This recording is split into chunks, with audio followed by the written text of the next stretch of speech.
The wedding march was halfway through when Ethan Carter's phone buzzed violently on the stage. It was a voice note from Lila Moore, his white whale, sobbing brokenly. "Ethan, my groom bailed. Please come be with me." Ethan clutched the phone, turned to me in front of a room full of guests, mumbled "I'm sorry," and bolted off the stage. "It's just a wedding. We can do it another day." "But Lila, she has no one else right now." He left without a backward glance, never seeing that the groom who'd supposedly bailed on Lila was standing right behind me. His breath warm against my ear as he whispered a tempting offer. "Bride, look at us. We both just got dumped. How about we make do? Get married, and make those two assholes regret it." I stood on that stage. The biggest joke in all of New York City. The wedding MC was squeezing his microphone so hard his knuckles turned white, sweat dripping down his forehead as he stammered, "Miss Clara Bennett. DDO, we continue the ceremony." The murmur of the crowd buzzed in my ears like a swarm of flies. Pity, curiosity, and mostly unashamed mockery. After all, a groom ditching his wedding to comfort another woman was juicier than any primetime drama. Ethan Carter, my fiancé. My ex-fiancé now.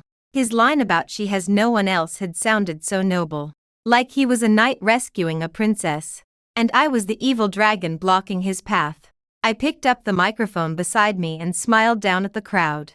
"Ladies and gentlemen, I'm so sorry. Our original groom had a last-minute emergency and can't make it. But don't worry, life always has a plan B." No sooner had the words left my mouth than a lazy, amused voice sounded from behind me. "Exactly. And I happen to be a fantastic plan B." I turned around and met a pair of deep, smoldering hazel eyes. The man was wearing a perfectly tailored black suit, tall and imposing, with an air of effortless charisma. No tie. The top 2 buttons of his shirt undone, revealing a sliver of honeyed skin, and a sharp collarbone oozed a roguish, sophisticated charm. It was none other than Liam Hayes, the groom from the other wedding today, the one Lila had claimed had run off. Liam Hayes, heir to Hayes Corporation. A notorious business prodigy who played by his own rules. Rumor had it he was supposed to marry Lila today, only to vanish at the last minute. Turns out he hadn't gone for a walk in the park. He'd crashed my wedding instead. He stepped beside me, casually taking the other microphone from the MC's hand. He tilted his chin at the crowd, a cocky, infuriating grin on his face. "Allow me to introduce myself. Liam Hayes, the groom from next door, freshly bailed on. Special delivery."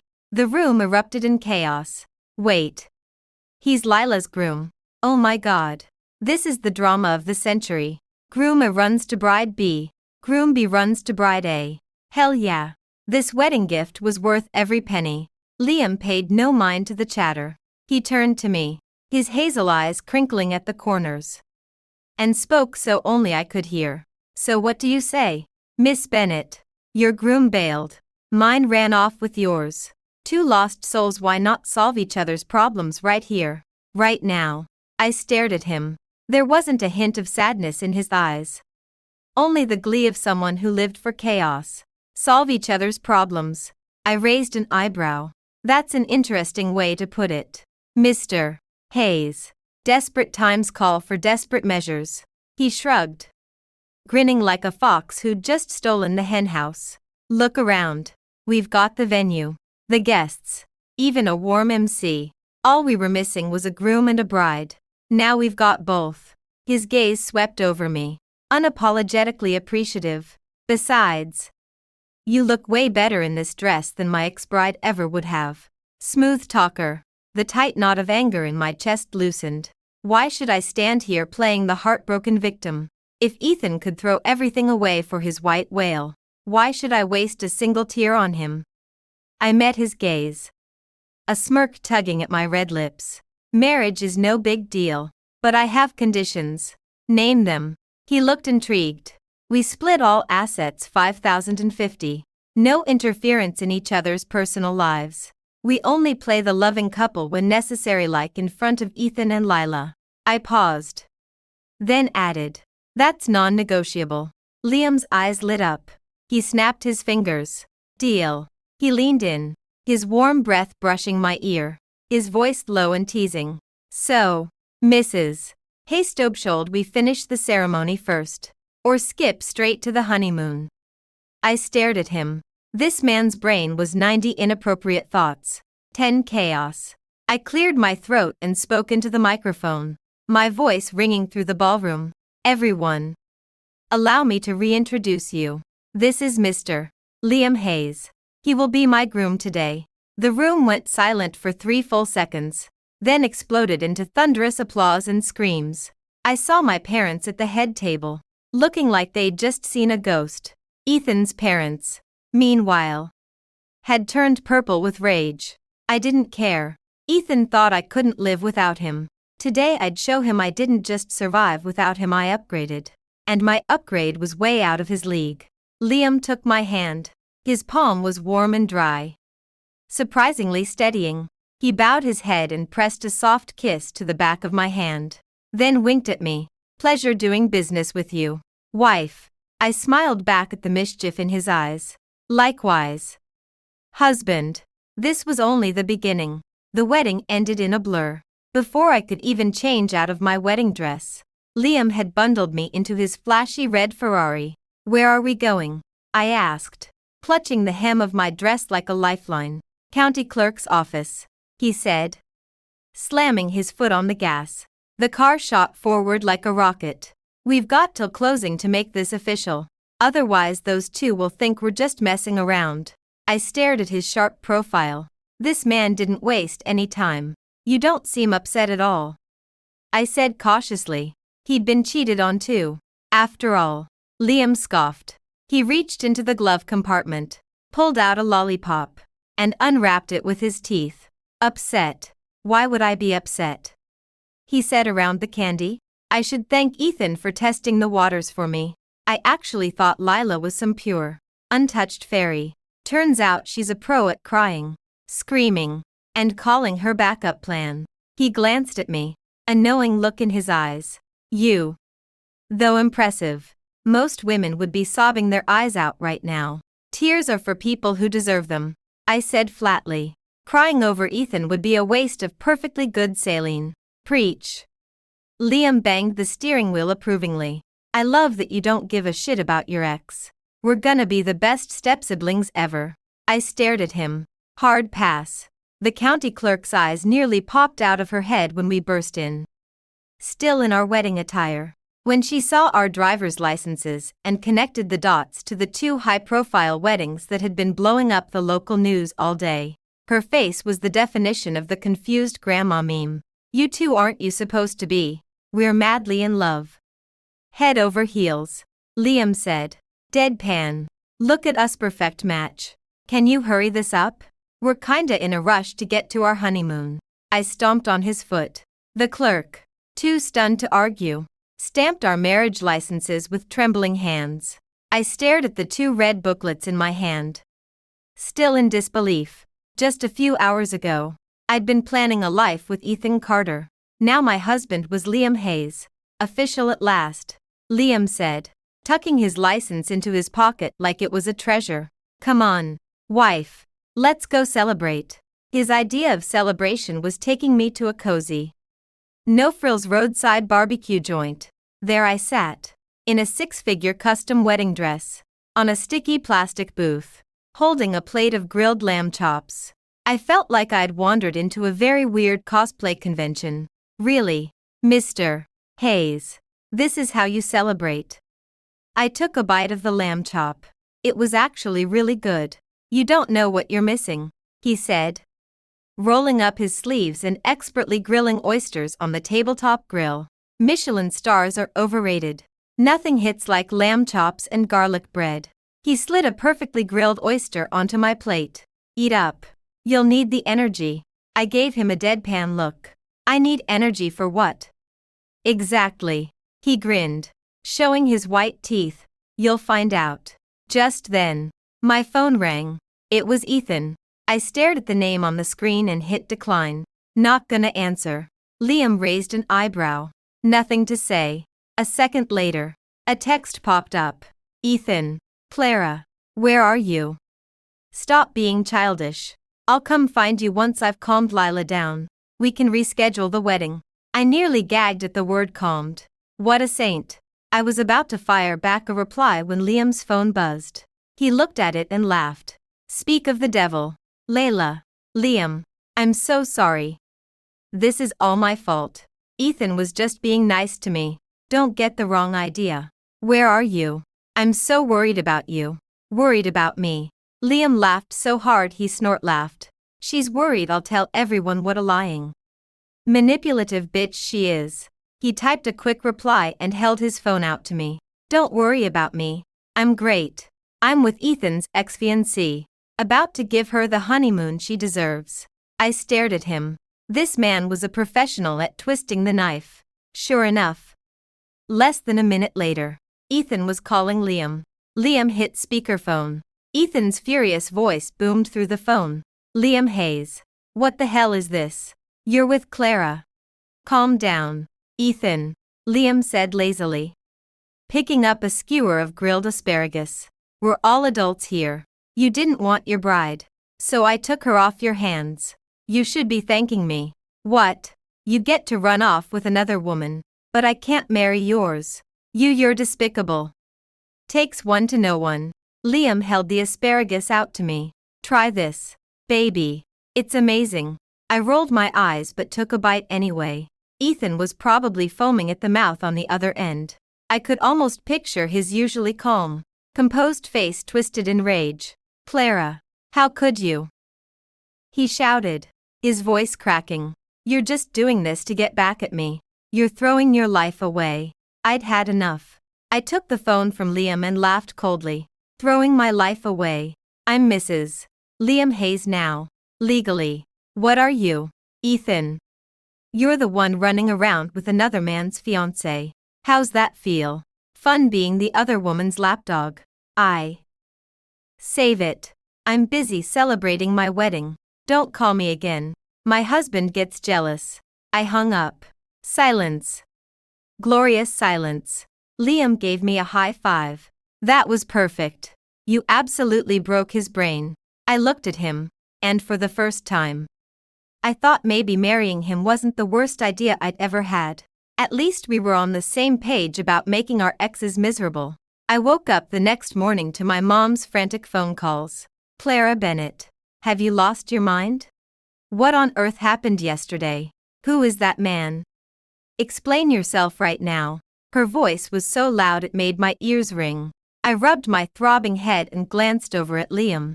He was still asleep, one arm thrown possessively over my waist. I gently moved his arm and stepped out onto the balcony, lowering my voice. Mom. Calm down. It's exactly what it looked like. I got a new husband. A new husband. Like it's a new pair of shoes. Do you have any idea what people are saying? They're calling you a homewrecker. They say the Carters and the Bennetts are at war now. Let them talk. I yawned. Ethan humiliated me first. I'm not just gonna stand there and take it. I'm not that weak. Mom. There was a long pause on the other end. My mom's voice softened. I know you were hurt, baby. But this is so sudden. Do you even know Liam? You married him after knowing him for one day. It's not sudden, I said, staring at the roses blooming in the garden below. Sometimes you learn more about someone in a day than you do in 3 years. At least he didn't leave me at the altar. My mom sighed. Fine. You're an adult. Bring him home for dinner tonight. Your father and I need to meet him properly. I hung up and turned around to find Liam leaning against the doorframe, watching me with a sleepy smile. Meeting the in-laws. Huh? You nervous? He asked. Me. Nervous. I rolled my eyes. You're the one who should be nervous. Please, he said, walking over and wrapping his arms around me from behind, his chin resting on my shoulder, his voice rough with sleep. I'm great with parents. They love me. I elbowed him in the ribs. Who said you're great? Kidding. He laughed, dodging my elbow. Handsome son-in-law coming right up. That afternoon, I took Liam home. My parents sat on the couch, looking like they were about to interrogate a criminal. Mr. and Mrs. Bennett, Liam said politely, setting down his gift stop shelf tea, an 18-year single malt scotch. All very expensive. My dad's face softened slightly. My mom still looked skeptical. Sit down, Mr. Hayes. Please, call me Liam, he said, sitting up straight. Liam, my mom said, cutting to the chase. What exactly is going on here? Are you too serious about this? Liam glanced at me, then turned back to my mom, his face completely serious. I know you and Mr. Bennett are worried. Our start was unconventional, to say the least, but I am serious about Clara. He paused, then continued. I won't lie at first. It was about getting back at Ethan and Lila, but after spending time with Clara, I realized how amazing, how strong, how independent she is. She deserves someone who will put her first, and I want to be that someone. I almost believed him. This man deserved an Oscar. My mom looked visibly impressed. Just then, the doorbell rang. The nanny opened the door. Standing on the porch were Ethan and his mother. Mrs. Carter rushed in and grabbed my hand, looking absolutely devastated. Clara, how could you be so foolish? You can't marry a stranger just to get back at Ethan. Ethan followed behind her, looking pale and exhausted, with dark circles under his eyes. He stared at me, his expression complicated. Clara, I'm sorry. I made a mistake. Come back with me. We'll have the wedding we always planned. I promise. Before I could say anything, Liam stood up and pulled me behind him, blocking the Carters from my view.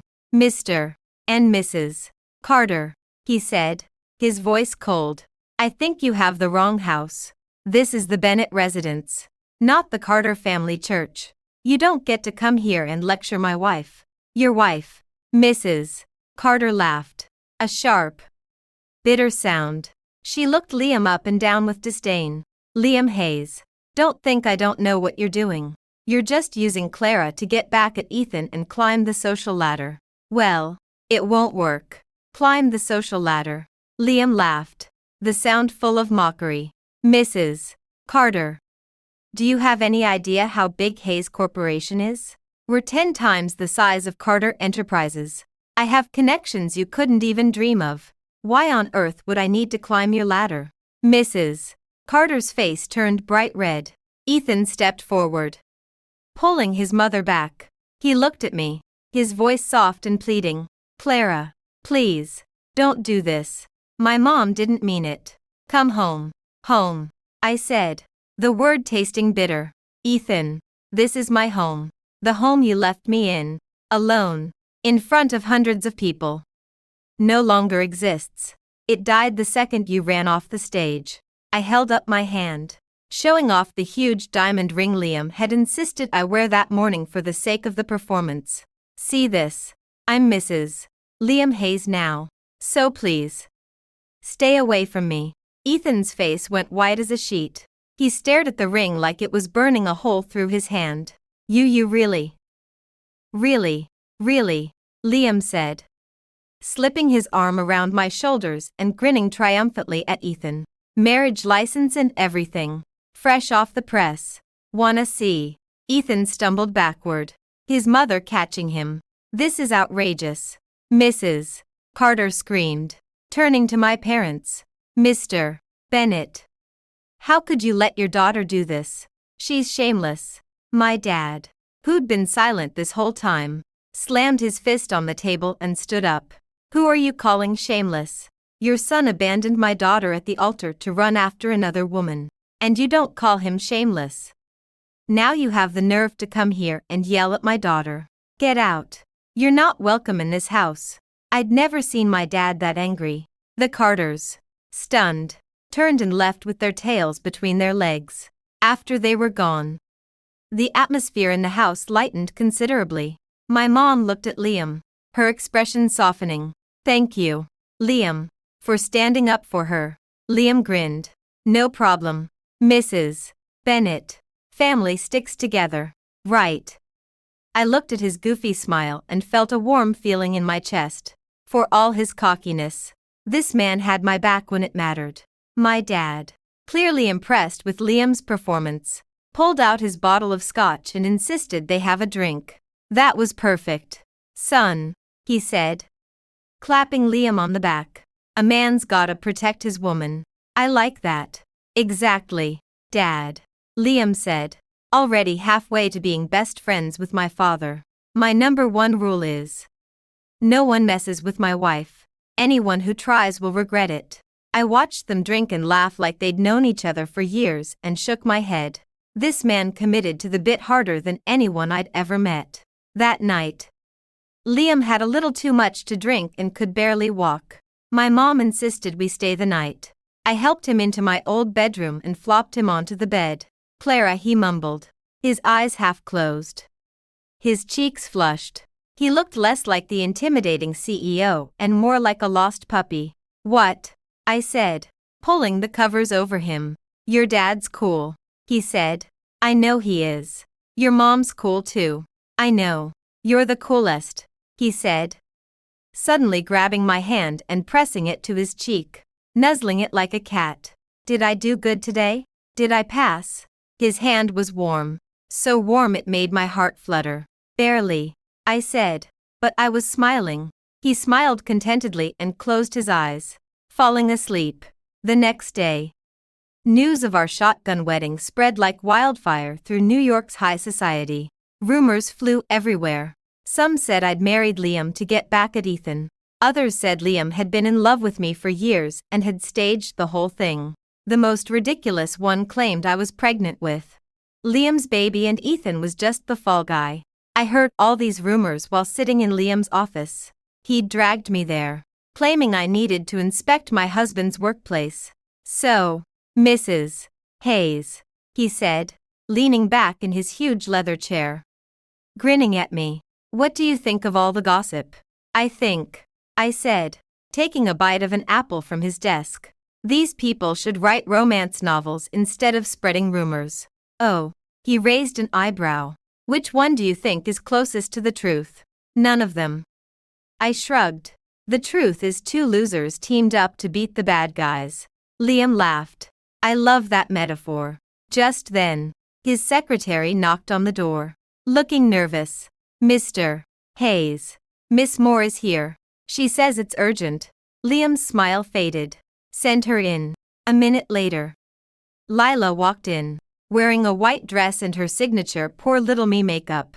Her eyes filled with tears the second she saw me. Clara, what are you doing here? I didn't answer.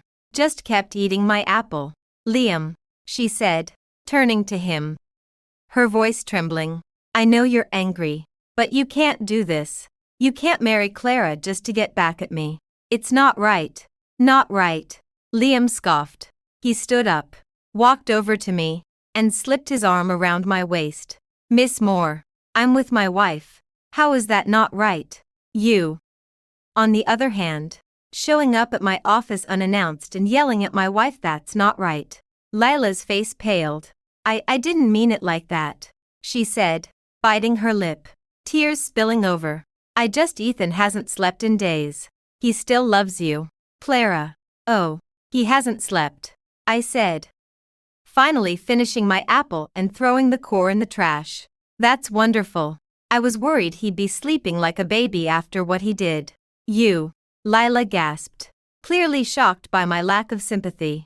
Miss Moore, if you really care about Ethan, you'll leave him alone, I said, standing up. I was a few inches taller than her, and I towered over her. Instead of stringing him along while you come here and flirt with my husband. What? One backup plan isn't enough for you. I'm not. Lila shrieked, her mask slipping. You're lying. Ethan and I are just friends. Friends. Liam laughed coldly. Friends who call each other in the middle of their weddings. Layla, you really think everyone's as stupid as Ethan? You think every man is gonna drop everything the second you cry? Lila was speechless. She burst into tears, covering her face. You're ganging up on me. Just then, the office door slammed open. Ethan rushed in, pulling Lila behind him and glaring at us. Liam, Clara, that's enough. Lila was just worried about us. You don't have to be so cruel. Worried. I laughed. Ethan. Are you really that blind? She's not worried about us. She's worried we'll tell everyone what a lying, manipulative thief she is. You're lying, Ethan shouted. Lila would never do that. Wouldn't she? Liam stepped forward. His eyes cold. Or are you just so blinded by that heroic rescue she pulled years ago that you can't see what's right in front of you? Heroic rescue. I caught the phrase immediately. Ethan and Lila's faces both went white. Liam gave me a look that said I'll explain later. Whatever. Ethan said, his voice hard. Clara, you have to divorce Liam and come back to me. Why? I asked. Because he hesitated.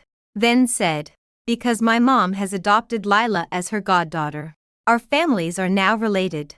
If you stay with Liam, everyone will be embarrassed. Adopted as her goddaughter. I looked at Lila. She was smirking triumphantly. So that was her plan. Climb the Carter family ladder by becoming the matriarch's goddaughter. Related. Liam laughed. A dangerous sound. Perfect. That means we'll have to call you godbrother now, won't we? Honey. He turned to me, his eyes twinkling with mischief. I nodded, playing along. Absolutely. We'll have to ask our godbrother for all kinds of favors now. Ethan's face turned bright green. What was that about a heroic rescue? As soon as we left Hayes Corporation, I turned to Liam in the car. Liam pulled out into traffic, his expression dark. Same old story. Boy saves girl.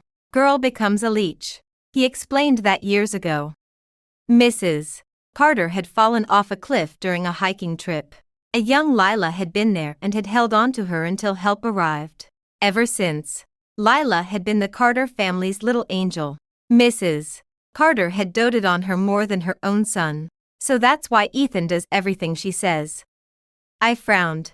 Just because she saved his mom. Partly, Liam said. Mostly because Lila's a master manipulator. She's spent years playing the sweet, innocent victim around Mrs. Carter. Now Mrs. Carter is completely dependent on her. When Ethan left you at the altar, Mrs. Carter felt guilty. So she adopted Lila as her goddaughter to make it up to her.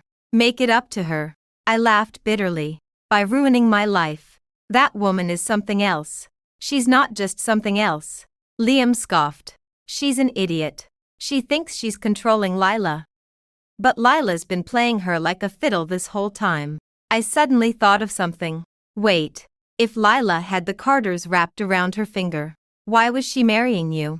Liam glanced at me, a mocking smile on his face. Because the Carters are broke. I stared at him.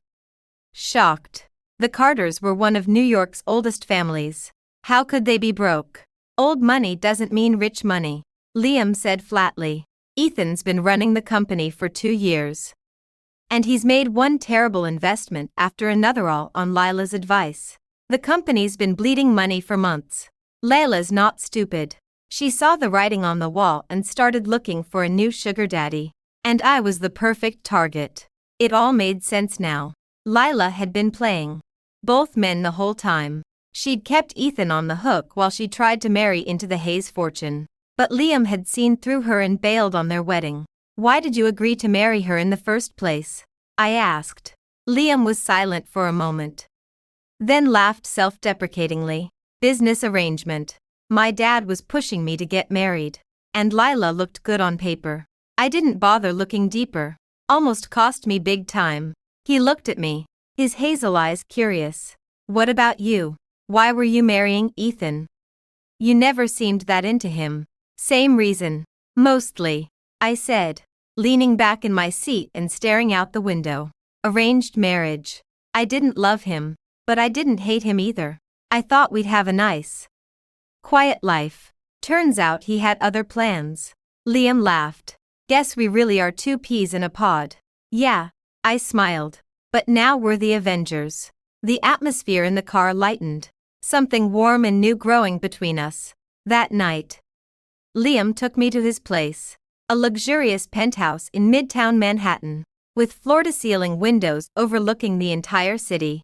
This is home now, he said, pulling a pair of bright pink fuzzy slippers out of the closet and setting them at my feet. Got these just for you. I stared at the slippers, which clashed horribly with my entire personality. Liam, your taste is questionable. What? They're cute, he said, putting on a matching blue pair. They make the place feel like home. I put them on and walked into the living room. It was decorated in sleek black and white, modern and minimalist, with no personal touches at all. You live here alone? Yep, he said, handing me a bottle of water. I'm never here except to sleep. I looked at him, and for a second, I saw the loneliness beneath his cocky exterior. Not anymore, I said. Before I could stop myself, he froze, then smiled. A real, warm smile that reached his eyes. No, not anymore. He walked over and wrapped his arms around me from behind, and we stood there together, watching the city lights twinkle below. Clara, he said, his voice soft against my hair. Thank you. For what? For showing up at my wedding. No. Thank you. Thank you for giving me an out when I was at my lowest. Thank you for making me feel like I was worth choosing. In that moment, I knew our marriage of convenience was becoming something more. Over the next few days, New York's business world was turned upside down. Hayes Corporation declared war on Carter Enterprises. First, Carter's biggest overseas deal fell through without warning. Then, all of their top engineers quit and went to work for Hayes. Carter's stock plummeted. The company was on the brink of collapse, and Liam was pulling all the strings. Are you trying to destroy them completely? I asked, watching him work from his desk. He looked like a general commanding his army. I'm just returning the favor, he said, signing a document and looking up at me with a fox-like grin. Lila fed Ethan those bad investment tips using fake inside information from Hayes. I'm just using her own playbook against her. What about the engineers? They left on their own. He shrugged. Who wants to work for a spineless idiot who takes business advice from his girlfriend? He pulled a folder out of his desk and handed it to me. Look at this. I opened it. Inside were emails and bank records proving that Lila and her uncle, a vice president at Carter, had been embezzling millions from the company. Her uncle's been helping her siphon money into offshore accounts for years. Liam explained. Ethan's so clueless he had no idea. He still thinks Lila's a saint. I stared at the evidence, a chill running down my spine. Lila was more dangerous than I'd thought. When are you gonna release this? I asked. Not yet. Liam smiled. I'm waiting for the perfect moment. The annual general meeting. I understood. He wasn't just going to bankrupt the Carters. He was going to humiliate them in front of every shareholder and make sure they never recovered. Brutal. I loved it. What do you need me to do? I asked. Nothing, he said, walking over and ruffling my hair. You just keep being the beautiful, amazing Mrs. Hayes and enjoy the show. That's boring, I said, swatting his hand away. I wanna help. Oh yeah, he said, looking amused. What did you have in mind? I thought for a moment. I was a jewelry designer. I knew how to read people, and I knew how to make a statement. Mrs. Carter loves Lila, right? I smiled. Then let's show her exactly what her little angel is really like. The annual New York Charity Gala was just around the corner. It was the biggest social event of the year, and every wealthy family in the city would be there. I knew Mrs. Carter would bring her new goddaughter, Layla, and show her off to everyone. And that was exactly what I wanted. A few days before the gala, I hosted a VIP preview at my jewelry atelier. I sent an invitation to my mom and hinted that she should bring Mrs. Carter along. Sure enough, Mrs. Carter showed up with Lila in tow. Layla's eyes lit up the second she saw the jewelry, especially the stunning sapphire necklace in the center display case called Heart of the Ocean. Clara, this is a lovely little studio, Mrs. Carter said, her voice patronizing. Thank you, Mrs. Carter. I smiled politely. It's nothing compared to Carter Enterprises. Of course, she said, looking smug. I turned to Lila, my smile warm and genuine. Layla, it's so good to see you. I have some new pieces that would look perfect on you. Would you like to try them on? Layla looked flattered and nodded eagerly. I helped her try on several pieces, then turned to the heart of the ocean. This is my favorite piece, I said, carefully fastening it around her neck. I think only someone as pure and kind as you could wear it. Layla stared at herself in the mirror, dazzled. It's beautiful, Mrs. Carter gushed. Layla, it was made for you, since you both love it so much, I said, smiling. It's yours, a gift. I hope we can be friends now. Layla looked shocked. Clara, that's too expensive. I can't accept this. Nonsense, I said, waving a hand. It's just a necklace. I want you to have it. Mrs. Carter looked at me with newfound respect. Clara, you've really grown up. I looked down, hiding my smirk. Grown up? You haven't seen anything yet. Layla happily accepted the necklace. She had no idea the stunning sapphire was a high-quality synthetic. And she had no idea I'd hidden a tiny microphone in the clasp. Talk all you want. Layla, I'm listening. The night of the charity gala. The room was filled with celebrities and socialites. I walked in on Liam's arm, wearing a stunning red backless gown, and instantly became the center of attention. You look breathtaking, wife, Liam whispered in my ear, sending shivers down my spine. Flattery will get you nowhere, I said. But I was smiling. I scanned the room, looking for our targets. There they were. Mrs. Carter was wearing an elegant purple gown, proudly showing off Layla to everyone. This is my goddaughter, Layla. Isn't she just beautiful? Layla was wearing a white dress and the heart of the ocean necklace, which sparkled brilliantly under the lights. She smiled shyly, playing the part of the innocent angel perfectly. Well, Liam said, following my gaze. She's really selling the innocent act, isn't she? Just wait, I said, squeezing his hand. The show's about to start. Halfway through the gala, the charity auction began. The host was introducing a piece when the big screen behind him suddenly went black. The room went silent. A few seconds later, the screen lit up again, but instead of the auction item, it was showing security footage from an office. Layla and her uncle were sitting across from each other, talking. You did great, Layla. Her uncle's voice boomed through the speakers. Clear as day. That old woman completely trusts you now. Ethan's so wrapped around your finger he doesn't know which way is up. Of course, Layla said, her voice smug. When do we get control of the company? I'm sick of pretending to love that idiot Ethan. Soon, her uncle said, grinning. I've already transferred the last of the company's money to our offshore account. After the AGM next week, Carter Enterprises will be ours. Ethan will be ruined. The video ended. Dead silence. Every eye in the room turned to Layla. Mrs. Carter's face went white as a sheet. She swayed on her feet, staring at Layla in disbelief. Layla looked like she'd seen a ghost. Her mouth opened and closed, but no sound came out.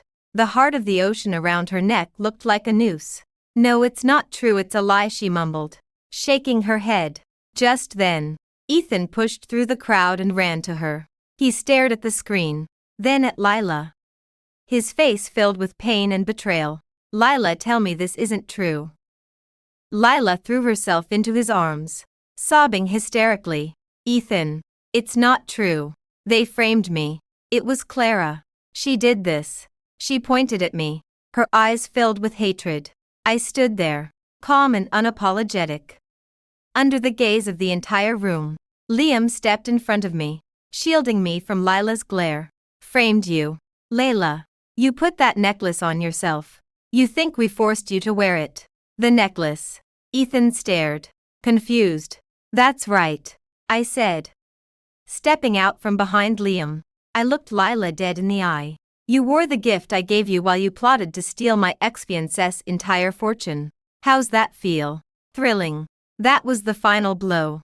Layla screamed and tried to lunge at me, but security grabbed her and held her back. Mrs. Carter couldn't take it anymore. She fainted dead away. Ethan caught his mother, staring at the chaos around him like a broken man.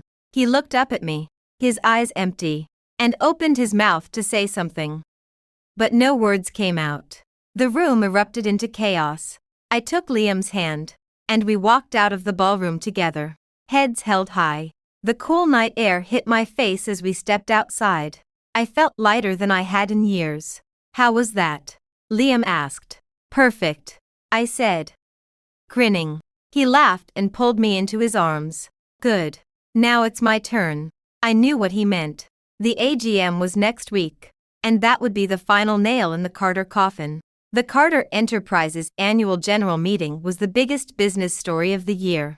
Liam walked into the meeting and, in front of every shareholder and reporter, presented all the evidence of Ethan's terrible investments and Lila and her uncle's embezzlement. It was irrefutable. Ethan was fired as CEO on the spot. Lila and her uncle were arrested by police as soon as they left the building.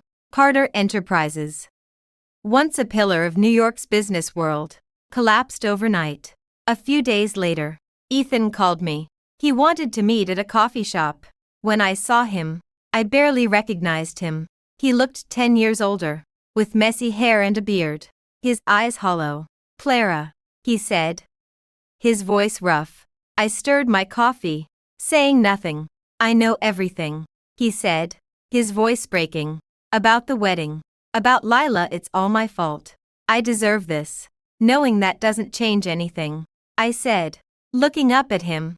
It's too late, Ethan. I know. He laughed bitterly. I wanted to say I'm sorry.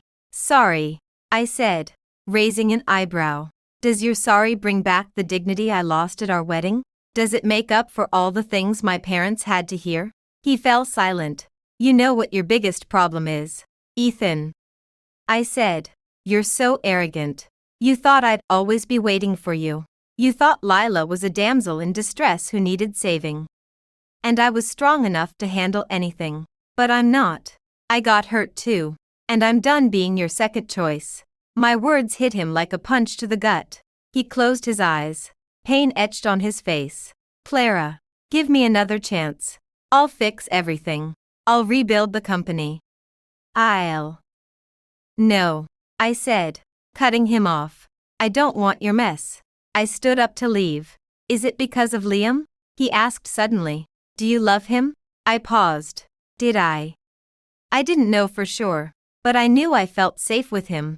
I knew he made me laugh. I knew he'd stay up with me while I worked on my designs. And he'd bring me my favorite dessert every night. And he'd always stand up for me no matter what. He made me feel loved. I didn't answer his question. I just said, you need to move on, Ethan. We all do. I walked out of the coffee shop and never looked back. The sun was bright outside. I saw Liam's car parked across the street. He was leaning against the door, sucking on a lollipop. When he saw me, he waved and grinned like a kid who'd just gotten a present. I smiled back. Yeah, I was definitely moving on. With Liam. With Ethan and Lila gone. Our lives finally settled down. Our marriage of convenience started to feel more and more real. He'd come home from work every night with my favorite pastries. I'd drag him to the grocery store and argue with him about which flavor of chips to buy. He'd stay up with me while I worked on my designs, bringing me hot chocolate and keeping me company. I'd take care of him when he was drunk, yelling at him the whole time but tucking him in gently. We never said I love you, but it was there. In every little thing we did.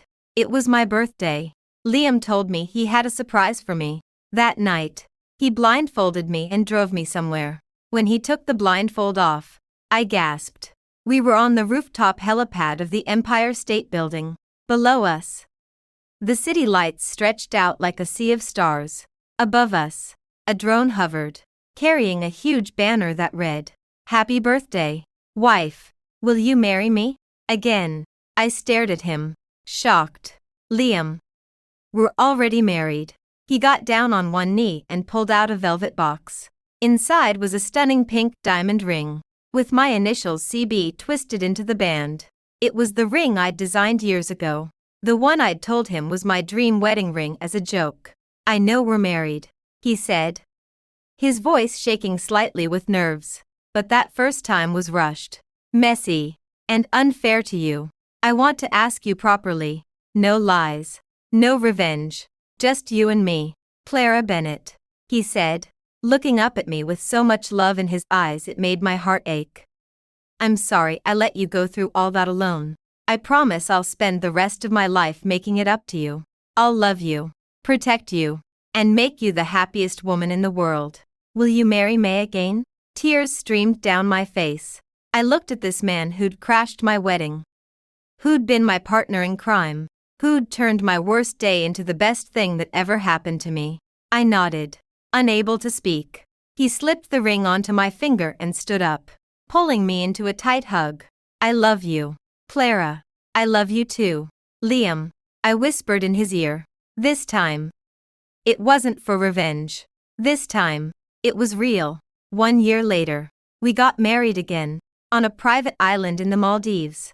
Just the two of us. No guests, no MC, just the ocean, the sand, and the sunset. I wore a wedding dress he'd designed himself, barefoot on the warm sand. Walking towards him, he was wearing a white suit, standing in the golden light of the setting sun, waiting for me. Mrs. Hayes, he said, taking my hand and pressing a soft kiss to the back of it. You look absolutely perfect. Mr. Hayes, I said, smiling. You don't look too bad yourself. We exchanged rings and promised to love each other forever, with the ocean as our witness. I heard later that Carter Enterprises had been liquidated. Ethan had sold everything he owned to pay off the company's debts. Someone had seen him working as an office clerk in a small town, living a quiet, ordinary life. Lila was sentenced to 10 years in prison for embezzlement. She'd had a mental breakdown in jail. Mrs. Carter had suffered a stroke after the gala and was now confined to a wheelchair. I didn't care about any of that anymore. They were in my past. My present and my future were with Liam. My jewelry atelier had become a national brand, with stores all across the country. Hayes Corporation was bigger and more successful than ever. We were the most talked about couple in New York. The perfect power couple. That night, Liam wrapped his arms around me from behind, and we stood together watching the stars over the ocean. What are you thinking about, wife? He asked. I was thinking, I said, turning around and cupping his face in my hands. What would have happened if you hadn't crashed my wedding? I would have found you, he said, his voice firm. I would have searched high and low for you, and I would have made you mine. I smiled. You're amazing. You know that. Damn right I am, he said, grinning, then kissed me softly. And you're stuck with me forever. Forever didn't sound so bad. In fact, it sounded perfect.